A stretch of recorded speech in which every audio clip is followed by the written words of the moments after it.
Salut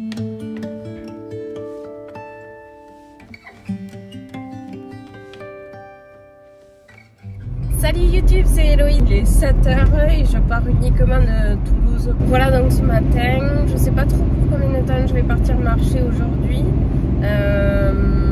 parce que je suis quasiment à 2 heures de route de la randonnée mais je sais que c'est un endroit où ça fait un moment que je voulais aller quand même, en fait, depuis que je m'intéresse de près et de loin des Pyrénées. C'est la cascade d'Ars.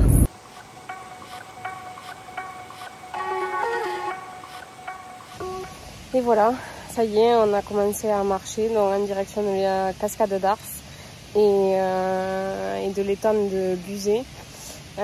C'est une randonnée qui fait en général à peu près 6h30 et plus d'une dizaine de kilomètres. Je sais pas du tout ce qu'on fera parce que comme je l'ai dit, on est parti un peu tard, donc ça fait que là il est 10h et on vient juste d'arriver à la rando. On verra. Parce que 10h, ça fait 17h, 19h rentrer chez soi, un peu chaud. Donc ouais, on verra. Il fait super beau, mais il y a beaucoup de monde. Mais on aurait dû venir un jour de semaine, c'est pas grave.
On est sur un débit important.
On redescend de la cascade, finalement on ne fera pas le tour en entier, il y a tellement de monde. Bon, week-end du lundi de Pentecôte, c'était prévisible, mais c'est horrible. Voilà. Donc je recommande 1001 fois, mais pas le week-end.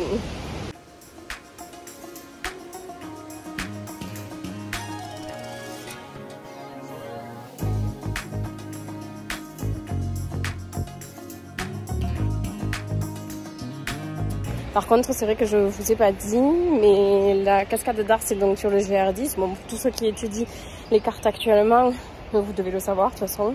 Mais moi je trouve que là, honnêtement, aujourd'hui, j'ai été vachement calmée. Et si je pouvais vous donner un conseil, évitez d'y passer un jour de week-end, surtout cet été, parce que alors déjà que je trouve qu'il y a du monde, on est en mai, dernier week-end de mai, il y a trop de monde, c'est à anticiper selon moi.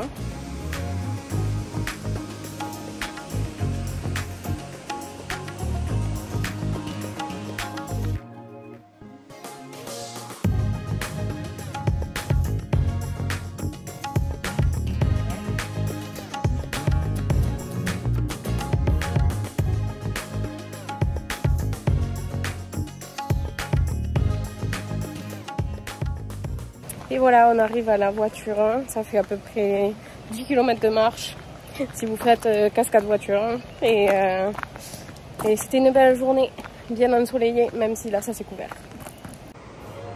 Regardez depuis Oulu-les-Bains, les belles montagnes que l'on voit. Et vous voyez, ça c'est un peu couvert. Du coup, comme vous avez vu dans la vidéo, aujourd'hui j'ai donc du coup pris de l'eau directement dans la cascade d'Ars. Et écoutez, ben, ça s'est très bien passé. J'ai pas mal au ventre et pourtant c'est assez rapide hein, chez moi. Le système digestif quoi. Quand il y a un petit souci. Le goût. T'es pas obligé de la rentrer dans la bouche. Mais comment tu veux trouver le goût ? Tu mets juste comme ça et tu presses. Tu vois, ça fait couler l'eau. Hein. Le goût de l'eau. Ça change, hein ? Le goût de l'eau ? Oui. Elle est plus...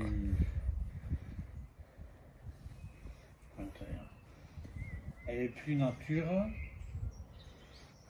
Et même à la nature, je la trouve différente. C'est quand je vais à Saint-Béat, que je bois de l'eau des... Oui, des ruisseaux, des torrents, du cours d'eau, hein. Mais elle n'est pas pareille.